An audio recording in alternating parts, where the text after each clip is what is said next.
great privilege for the Port Adelaide Football Club to be hosting Anzac Round again this year. It's the 20th consecutive year that our club is hosting Anzac Round. It's a really significant and important round for our club.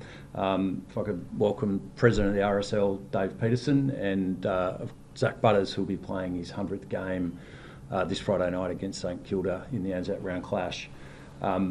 Just touching on the significance of Anzac Round for the Port Adelaide Footy Club, we've had 164 past players in active service and one current player, Maria Maloney, who is currently serving. Of course, two military medalists in William Roy Drummond from World War I and, of course, the legendary Bob Quinn in World War II.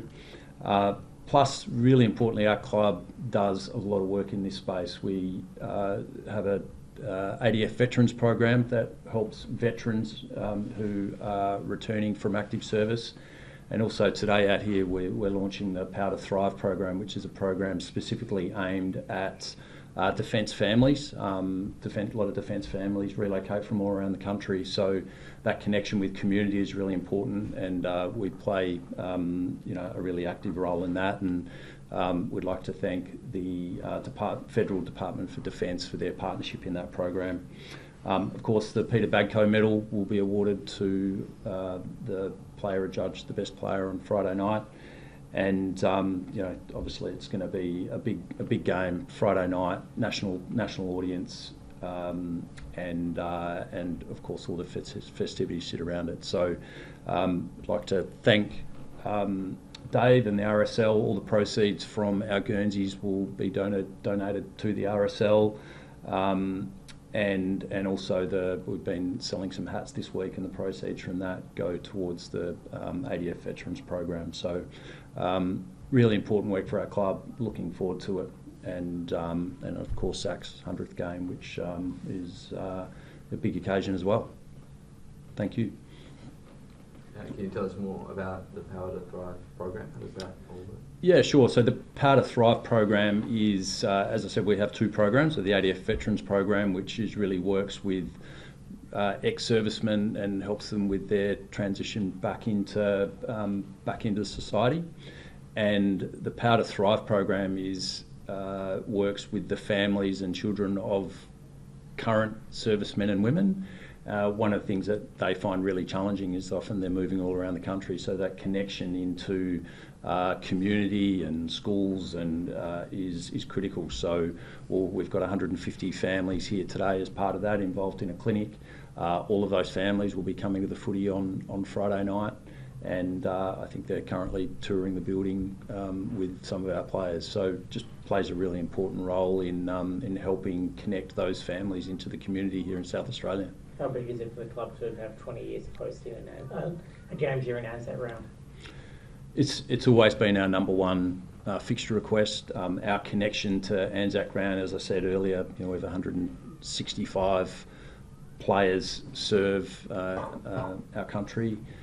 So it's I guess it's one of the things that comes with Port Adelaide's the authenticity and the history, and not only are we proud of the role that we play there, but also we continue to play a really active role with some of the programs like Power to Thrive and the ADF Veterans program. Dave, you must be thrilled with the partnership as well. Yeah, of course, and I think really want to highlight that what Port Adelaide is doing here with their ADF Veteran program and their family program as well. No other football club in the country is doing this. This is not just tokenism on the day that Port Adelaide rocks up and does the Anzac commemorations, but they do it all the other days of the year, and that's what I think is really important. Through their generous support of the Anzac appeal, it allows us to continue to support veterans throughout the year, but also Port Adelaide's doing it every day as well. Zak, for you, I suppose it's a great way to celebrate your 100th game. Yeah, very special round for the footy club, and on the big stage on a Friday night as well. Really looking forward to it, and not just the game, but the build-up throughout the whole week. And I've been lucky enough to be a part of the programs as a younger player at the club, and I've seen firsthand the work they do. So, I love being involved in these games and these kind of weeks. What's different about these games? Yeah, I think just the lives, sort of these the Anzac Day touches throughout the year, and all the players and all the kids in today, their families, knowing they'll be at the game and they'll get some enjoyment out of it as well. And yeah, it's good to build them connections and really see them get benefit from it as well. Who else will you have at the game? Not too many actually, just mum and dad and nan and a few mates over from Melbourne, so pretty low key for me. Done much reflecting this week? Not too much on my career, to be honest. I think when you're in the hustle and bustle of the season, you're just trying to chase wins and focus week by week. So I haven't sort of looked back on my career too much, and I'm sure it's probably something I'll do at a later date. But very grateful to get to 100 games, and as a kid, you just want to play one AFL game. It does sound pretty cliche, but growing up, it seems a million miles away, and but it also comes pretty quick once you get here. How quick has that come? I know you said you haven't done much reflecting, but you're 6 years here. I mean, could it have gone much better, really, from what you imagined might have happened when you came over to Adelaide? Yeah, I've been very grateful that this club gave me an opportunity, and I've really enjoyed the move over to Adelaide and the friendships I've created. And the footy club's been a really good place for me and has given me a lot. And I like to think that I've still got some repaying to do as well to the footy club. And chasing that premiership is still a very big goal of mine, and many of the players at the footy club, many of the staff and the department, we're all chasing the same thing. So I like being on the journey here. How have you found this year so far, stepping up, becoming vice captain, especially after the year you had last year? Yeah, it's been a good year. I think it's been a solid start to the year, and there's been a few challenges, but also some highlights and good moments as well. And I feel like as a player, not too much has changed for my end, a little bit. In terms of a few more extra meetings and whatnot, but I've tried to keep things pretty natural and keep things how I am and how I play my football, so I don't think too much has changed, and the club's been very good in sort of handling that. And I feel like me and Connor and a few of the other boys have done a lot of work previously leading into this year, so it hasn't really felt like a massive jump. We've done a lot of emerging leaders programs and sort of had really good guidance along our younger years, so it hasn't really felt like there's been a massive jump or change in ourselves, which has been good. How have the reviews been for the past 2 weeks for the midfield group, given probably lowered your colours on both occasions? Yeah, we've got some work to do in a few areas, and I think we're well aware of that, and it's a tough competition. Most teams have very good midfield, so going into each week, we've got some things to work on, and I feel like if we can really nail down them, that we can beat most midfields if we put our hands and get dirty, really. The talk has been about winning the contested ball for most of the year, but you were pretty soundly beaten in that area. Is that an alarm bell, a little bit of an alarm bell after the weekend? I wouldn't say an alarm bell. I think it's definitely something that we need to go to work on as a whole team, probably not just the midfield, but in all aspects of the ground. And I think in them big games against really good elite teams, that's something you need to win, on a key stat that definitely goes a long way to winning the game. So I feel like we've put a focus on it, and that we'll really try and train it and get the best of it. What do you think prompted it on the weekend? Sorry, I think Collingwood had about 40 more contested disposals. What do you think that was down to? I mean, can you pinpoint something like that? Has it come up in review?